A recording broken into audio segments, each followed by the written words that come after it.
Today, oops, unemployment jumps to a 4-year high.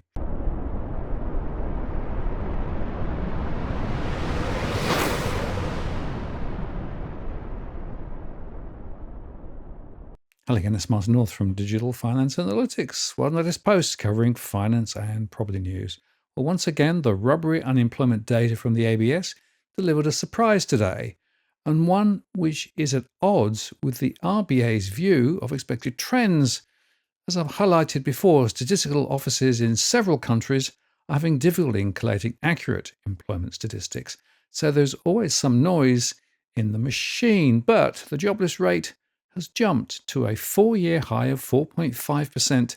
That's a much weaker result than the 4.3% that economists were expecting.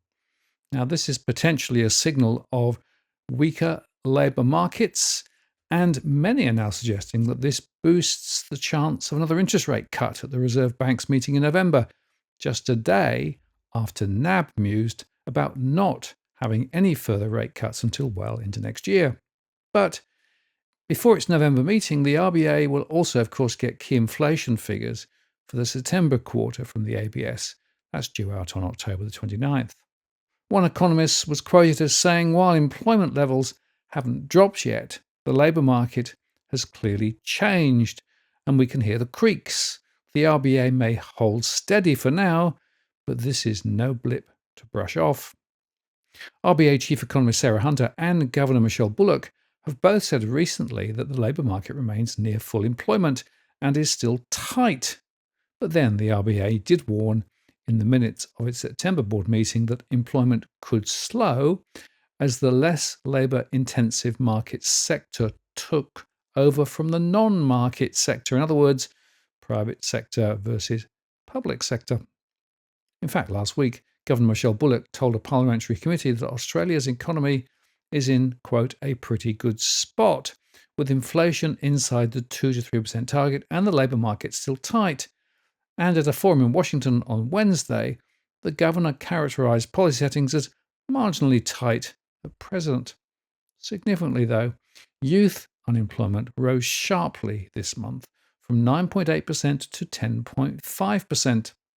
HSBC chief economist Paul Bloxham said the youth unemployment rate was often a good indicator of whether the jobs market was tightening or loosening.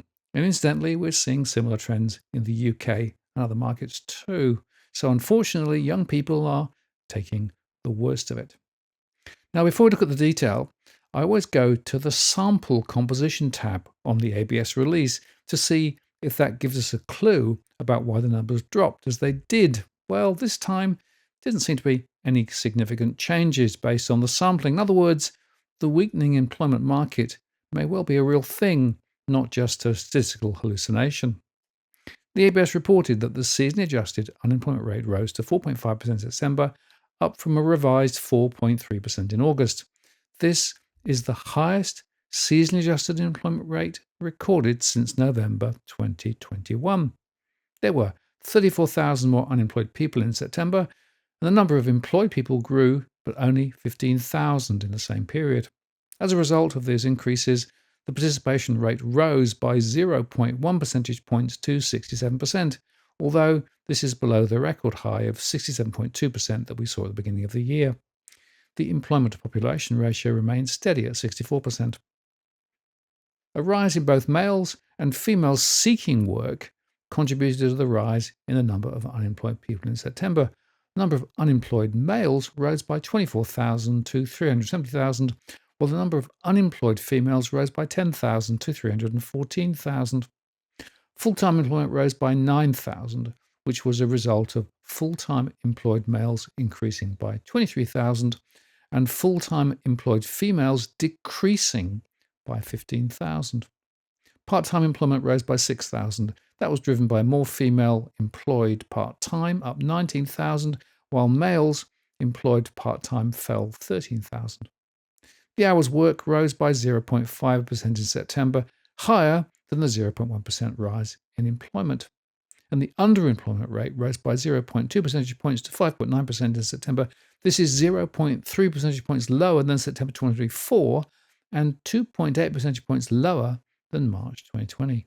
Now, bearing in mind we need around 30,000 new jobs created each and every month to mop up the current level of new migrants into the country, it's not really rocket science to expect unemployment to rise further, given we created just 15,000 new jobs. And given that the growth in public sector jobs is slowing significantly, and that most jobs were in that sector, it does appear that the private sector is overall coy in hiring more workers in the current uncertain economic conditions. The Aussie dollar fell today and bonds jumped, sending the 3-year rate lower to around 3.36%, and the 10-year also dropped just a little. Market expectations of a Melbourne Cup rate cut rose to around 70%. All the anecdotal evidence about job losses is now materialising, said Brendan Ryan, chief economist at KPMG. At its upcoming meeting, the RBA should be looking to bring the cash rate down to a more accommodating level to help businesses invest and to encourage households to spend, which should collectively help underpin the labour market. But the truth is, this is looking more and more like a stagflation scenario, where weaker growth in jobs is accompanied by rising inflation.